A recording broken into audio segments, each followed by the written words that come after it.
ತೀರ್ಥ ರೂಪದ ತಂದೆಯವರಿಗೆ. ನೀವೇನಾದ್ರೂ ಈ ಫಿಲಮ್ ನ ನೋಡ್ಬೇಕು ಅನ್ಕೊಂಡಿದ್ರೆ ನಿಮ್ ನಿಯರೆಸ್ಟ್ ಸ್ಕ್ರೀನ್ ಯಾವ್ದಿದೆ ಅದಿಲ್ಲ ಅಂದ್ರೂ ಒಂಚೂರು ದೂರ ಆದ್ರೂ ಹೋಗಿ ಫಿಲಮ್ ನ ನೋಡಿ. Hello, welcome back to Gautam Appi insta page. ನಾನು ಇವತ್ತು ಹೇಳ್ತಾ ಇರೋ ಫಿಲಮ್ ಬಂದ್ಬಿಟ್ಟು ತೀರ್ಥ ರೂಪದ ತಂದೆಯವರಿಗೆ ಅಂತ. One of the best movie ನೋಡಿದೆ ಅಂತ ಹೇಳ್ಬೋದು ಇನ್ ರೀಸೆಂಟ್ ಟೈಮ್ ಅಲ್ಲಿ.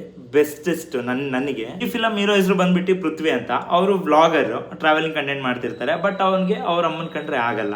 ಯಾಕಾಗಲ್ಲ ಅಂದ್ರೆ ಅವರಮ್ಮ ಅವ್ರ ಅಪ್ಪನ ಐಡೆಂಟಿಟಿನ ಪೃಥ್ವಿ ಕೊಟ್ಟಿರಲ್ಲ. ಯಾಕೆ ಕೊಟ್ಟಿರಲ್ಲ, ಏನಾಯ್ತು, ಅವ್ರ ಅಪ್ಪ ಎಲ್ಲಿರ್ತಾರೆ, ಅದನ್ನೆಲ್ಲ ನೀವು ಫಿಲಮ್ ಅಲ್ಲೇ ನೋಡಿ ತಿಳ್ಕೊಬೇಕು. All thanks to Ramanahalli Jagannath. ಇವ್ರ ಬರವಣಿಗೆಯಲ್ಲಿ ಇದ್ದಂತ ಸ್ಟ್ರೆಂತ್ ಸಖತ್ತಾಗಿತ್ತು. ನೀವು ಹೋಗಿ ನೋಡೋದಕ್ಕೆ ಈ ಫಿಲಂ ಬರ್ತಿದೆ. ನೀವೇನಾದ್ರೂ ಒಂದು ಫ್ಯಾಮಿಲಿ ಓರಿಯೆಂಟೆಡ್ ಮೂವಿ ನೋಡ್ಬೇಕು ಅನ್ಕೊಂಡಿದ್ರೆ ಈ ಫಿಲಂ ಹೆಸರಿಟ್ಟಿರೋದು ತೀರ್ಥ ರೂಪದ ತಂದೆಯವರಿಗೆ ಅಂತ. ಬಟ್ ಈ ಫಿಲಮ್ ಅದಕ್ಕಿಂತ ಜಾಸ್ತಿ ತಾಯಿ ಮೇಲಿರೋ ಸೆಂಟಿಮೆಂಟ್ ನ ಫೀಲ್ ಮಾಡಿಸುತ್ತೆ. ಕ್ಲೈಮ್ಯಾಕ್ಸ್ ಅಂತೂ ನನಗೆ ಸಖತ್ ಇಷ್ಟ ಆಯ್ತು. ಒಂಚೂರು ಐಡಿಯಾ ಕೂಡ ಇರ್ಲಿಲ್ಲ ಆ ತರ ಒಂದು ಕ್ಲೈಮ್ಯಾಕ್ಸ್ ಇಟ್ಟಿರ್ತಾರೆ ಅಂತ. ನಾನು ಕೊಟ್ಟಿರೋ ದುಡ್ಡು ಪ್ರತಿ ಒಂದು ರೂಪಾಯಿಗೂ ವರ್ತ್ ಈ ಫಿಲಮ್. ನೀವೇನಾದ್ರೂ ಈ ಫಿಲಮ್ಗೆ ದುಡ್ಡು ಕೊಟ್ಟು ಹೋದ್ರಿ ಅಂದ್ರೆ ನಿಮ್ಗೆ ಅದು ಫೀಲ್ ಮಾಡ್ಸತ್ತೆ ನೀವು ಒಂದು ಫಿಲಮ್ಗೆ ಹೋಗಿರಲ್ಲ, ಒಂದು ಟ್ರಿಪ್ ಹೋಗಿದ್ರ ಅಂತ.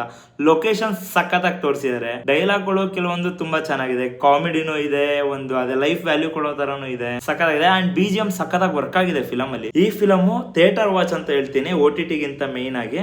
ಮಿಸ್ ಮಾಡದೆ ನೋಡಿ. ನಿಮ್ಗೆ ಹೇಗೆ ಅನಿಸ್ತು ಅಂತ ಬಂದು ಕಮೆಂಟ್ ಮಾಡಿ. ಹಂಗೆ ಈ ವಿಡಿಯೋನ ಸೇವ್ ಮಾಡಿ ಇಟ್ಕೊಳ್ಳಿ. ಕನ್ನಡ ಫಿಲಮ್ ಫ್ಯಾನ್ಸ್ಗೆ ಶೇರ್ ಮಾಡಿ.